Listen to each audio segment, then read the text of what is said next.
Those marshmallows are out of this world. Dexter, you're leaving Earth's gravity. You're out of this world.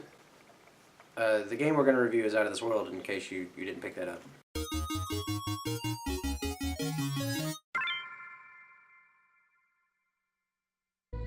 Another World, or Out of This World in the US, was a game I didn't know about as a kid. I remember playing it with a friend a few years back, and then ultimately forgetting about it until I discovered it again. And I gotta say, this game is great. Another World was developed by Delphine Software. This game went on to inspire games like Silent Hill and the recent game Inside. You play as Lester Chaikin, a scientist whose latest experiment goes haywire, teleporting him to an alien world. The game doesn't play around and immediately tosses you into danger, which if you're not quick to respond will lead into an instant death. Getting yourself out of the immediate danger, you begin your journey into this new world. You'll find that there are many things, and most of them want to kill you.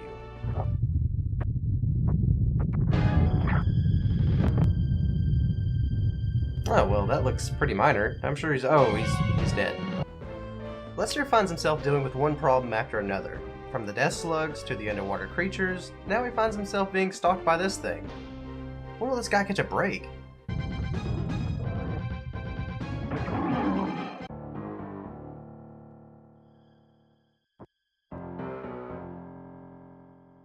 Oh, well, maybe that'll help.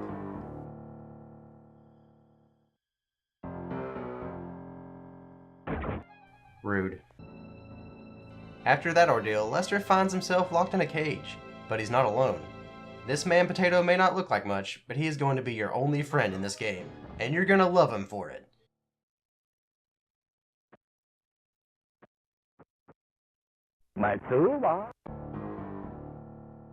You'll learn two things from this game. One, the game isn't going to tell you what to do. And two, you're going to die. A lot. In the game, I mean. This is where the game truly begins. The best way to describe this game is trial and error, because there are a lot of trials and there will be many, many errors. Like I said before, you'll die a lot. This game can actually be beaten in about 30 minutes if you know what you're doing. Which I don't. As I said before, you're not going to find any tutorials or instructions. The game's not going to tell you what to do. And for this game, I think that's perfect. I don't think this game would be as good as it is if it held your hand. I think the developers wanted you to feel as helpless and exposed as the protagonist. You're supposed to figure things out on your own. What the game does give you is good detail to the environment, which is important. There is stuff going on in each level, and sometimes it's important for progression. You need to interact and pay attention to things around you. For example, here I am trying to run like an idiot. What I should have noticed is the guard I crushed had a weapon on him. It's small details like this that will get you through the game, which is good because this game is hard. You and your new friend make your way through the prison, until it's only you that can progress for a while. This is where we enter the caves, also known as my least favorite level. Ugh! This is where you really start to feel the sluggish controls. Lester has a lot of slide and drag to him. He feels heavy. Not the best thing when this level calls for a lot of precision. One false step and it's game over and you're back to the beginning of the cave. But that's where this game shines again. You don't face anything out of the blue without the game warning you first. It's yet another example of paying attention to the environment. That little winged creature in the background? Important. Spikes at the bottom of this fall? There's your warning. The game even puts you into a situation that shows you running is how you avoid the enemy on the ceiling. It's freaking brilliant. We use this little guy as bait, sorry little dude, and flood the cave, and we're on our way to the next level. At this point, you're about halfway through the game. But don't underestimate how hard this game is. We're further into the heart of the alien's homeworld, but guards are on high alert. Oh look, it's our dude! The puzzles get trickier here. The game continues to impress by adding in little details. For example, getting past this guard brings you to a bunch of lamps. Looking and listening closely, you can hear the footsteps of the guard. And you can actually see the reflection of him in the lamp, so you've got to time it just right to take him out. I'm sorry, but I've got to gush a bit. This game works in real time. Leaving a screen doesn't reset the scenario, which is really unique for a Super Nintendo game. There are even little cinematics that take place that require loading screens. It may not look the best, but I believe the game really pushed the SNES to its limits with how much it packed in. A final laser battle with these guards moves us on to the center of the enemy operations and brings us to the last little bit of this game. Once again, your main dude comes through and it's time to make for your escape. One final push against the enemy.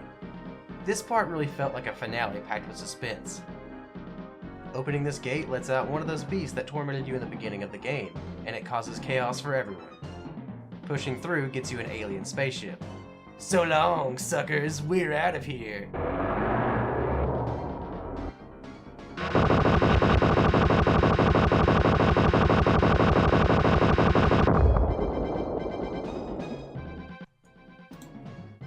Wait, let me just... No, is that it? No, I don't think so. Maybe is it this one? No, is it... Well, maybe you're not out of here, but you do eject out of some escape pods, distancing yourself from all the chaos.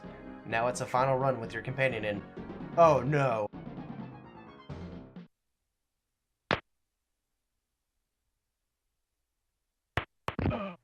Is this it? After how far we've come? After all this, are we to be dealt the hand of fate by this ruffian? My dude!